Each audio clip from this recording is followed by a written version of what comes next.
They want to try to beat us by a war of attrition. Well, guess what? The working class, that's how we got everything we have. The working class got it by lasting one day longer. Because if we don't take it, they're not going to give it to us. That's right. We've got to take it. We got to take their respect. They're not going to give it to us. Our next speaker, his union's used to taking respect.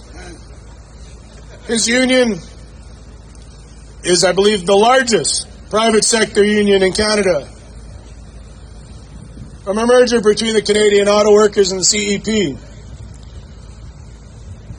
I would like to introduce right now the area director for the BC region, Brother Gavin McGarrigle. Uniform.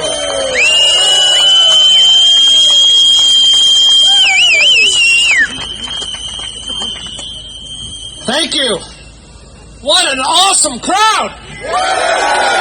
It's a beautiful day for a protest in Vancouver! Right on!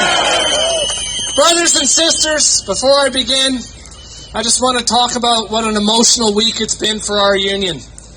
And I want to thank Rob and the ITF because we lost one of our own this week. We lost Bob White. And I want to thank you for the moment of silence. And, you know, we've all been reflecting on what that means. And, of course, we know Bob White was a champion against these unfair trade deals. Who can forget many years ago when he went to that free trade debate with Maud Barlow and stood up for Canadian workers everywhere? They didn't get the message then, and his legacy still lives on here today. You are the legacy of Bob White. Thank you very much for that. And you know what, brothers and sisters? I'm sure we're all tweeting right now. I'm sure we're sending out the Facebooks, and that's great.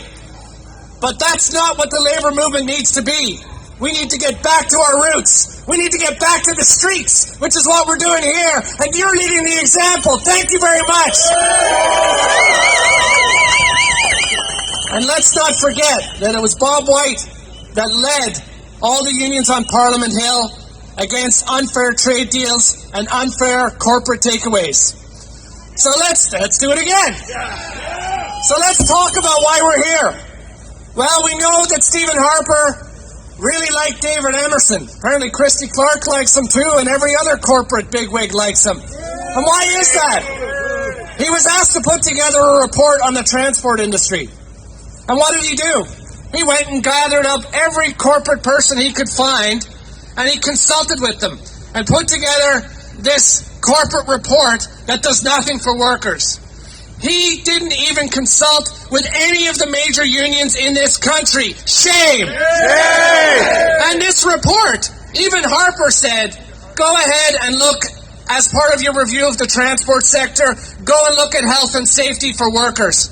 He didn't look at that at all. All he did is sit around with his buddies and said, how can we make your corporations rich? Well, we're not putting up with it. Shame! And, you know, here's the thing.